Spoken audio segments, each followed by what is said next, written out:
성도님들, 사람이나 기업의 성공을 다룬 책들을 보면 빠지지 않고 등장하는 성공의 비결 중에 하나가 바로 초심을 지키라 라는 것입니다. 처음 시작할 때 가졌던 초심을 끝까지 잘 간직하기만 한다면 반드시 성공한다. 이런 내용이 이런 종류들의 책들마다 등장을 하죠. 성도님들, 이렇게 초심을 성공의 비결이라고 자주 강조하는 것을 보면 우리가 처음 마음을 끝까지 유지하는 것이 얼마나 힘든 것인지를 역설적으로 보여주는 것이기도 합니다. 마찬가지로 오늘 본문에서도 초심을 유지하지 못한 기드온의 이야기를 우리에게 소개하고 있습니다. 초심을 유지하지 못하는 이유에는 여러 가지가 있겠지만 오늘 본문에서는 두 가지 정도를 우리에게 가르쳐주고 있습니다. 먼저 22절 말씀입니다. 그때 이스라엘 사람들이 기드온에게 이르되 당신이 우리를 미디안의 손에서 구원하셨으니 당신과 당신의 아들과 당신의 손자가 우리를 다스리소서 하는지라. 기드온이 앞장서서 미디안의 그 7년간의 압제에서 이스라엘 백성들을 구원해냈습니다. 큰 전쟁 다 끝내고 남아있는 잔당들까지 다 소탕하고 나자 이스라엘 백성들이요, 기드온을 찾아와서 이렇게 이야기를 합니다. 당신과 당신의 아들과 당신의 손자가 우리를 다스리소서. 그러니까 왕이 되어달라고 이야기한 겁니다. 사실 지금까지 이스라엘에는 왕이 없었죠. 왜냐하면 하나님께서 가나안 정복 이후에 정착하려고 하던 그 이스라엘 백성들에게 너희들에게는 왕이 필요 없다. 내가 바로 너희들의 왕이고 너희들은 그냥 흩어져 있는 하나님께서 주신 말씀을 통해 다스릴 레위 지파를 통해서 이 모든 것들이 이루어질 것이다 라고 말씀하셨기 때문입니다. 그러나 레위 지파가 제 역할을 제대로 못하자 엄청난 혼란 속에 빠져 있을 수밖에 없었습니다. 그래서 이스라엘 백성들이요, 오히려 강력한 왕을 요구하기 시작을 합니다. 근데 마침 기드온을 보니까 야, 기드온이야말로 우리를 다스릴 자격이 충분하다 라는 생각이 드는 겁니다. 그래서 지금 하나님께서 허락하지 않으셨던 왕을 하나님한테 허락을 묻고 말고 이런 것도 아니고요, 그냥 찾아가서 기드온에게 왕이 좀 되어달라 라고 부탁을 하고 있는 겁니다. 사랑하는 성도님들, 사실 우리의 초심을 흔들게 하는 가장 큰 요인은요, 주변의 사람들입니다.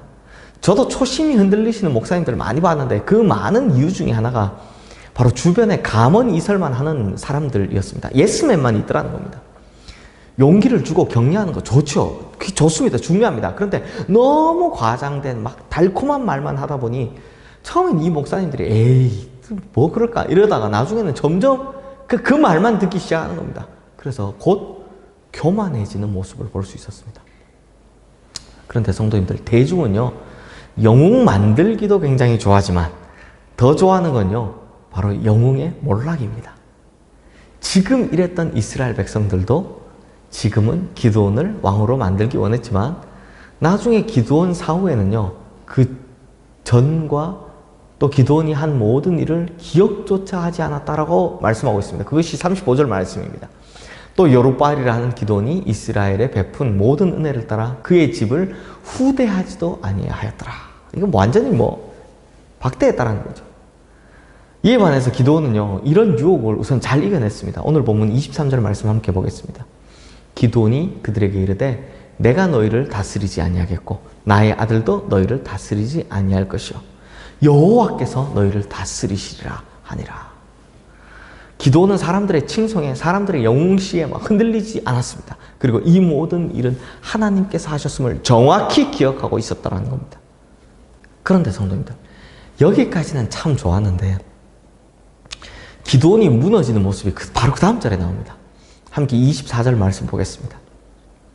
기드온이 또 그들에게 이르되 내가 너에게 요청할 일이 있으니 너희는 각기 탈취한 귀고리를 내게 줄지니라 하였으니 이는 그들이 이스마엘 사람들이므로 금 귀고리가 있었습니다. 성도님들, 초심을 똑바로 지키지 못하게 하는 두 번째 이유는 바로 욕심입니다. 지금 기드온의 마음에 갑자기 탐심과 욕심이 들어와 버린 겁니다. 당시 백성들이 모아서 내어준 금 귀고리의 무게가요, 무려 1700세겔이라고 합니다. 지금 단위로 하면 금 20kg입니다. 엄청나죠? 그리고 그 금으로 뭘 했냐? 제사장이 입는 에봇을 만들어서 자기 성읍 오브라에 두었다고 합니다. 성도님들, 이 욕심의 결과가 뭔지 아십니까? 27절 말씀해 보시면 기드온이 그 금으로 에봇 하나를 만들어 자기의 성읍 오브라에 두었더니 온 이스라엘이 그것을 음란하게 위함으로 그것이 기드온과 그의 집에 올무가 되니라 라고 합니다. 여기서 음란하게 위함으로 라는 말은요, 우상 숭배를 뜻합니다. 그러니까 이스라엘 사람들이 그 금 에봇을 두고 하나님처럼 숭배했다라는 말입니다. 거기에 엎드려 절하고 이랬다라는 겁니다. 그런데 정상적인 기도원이면 그걸요 당장 없애버리는 게 맞죠. 그런데 기도원 애써 그걸 말리지도 않고 그 사람들이 그걸 막 숭배하는데 그걸 그냥 놔두었다는 겁니다. 왜 그런지는 우리 성도님들 상상하시는 바 그대로겠죠. 그러니 나중에 기드온 사후에 이게 어떤 일이 벌어집니까? 33절 말씀입니다. 기드온이 이미 죽음에 이스라엘 자손이 돌아서서 바알들을 따라가 음행하였으며 또 바알 브릿을 자기들의 시대로 삼고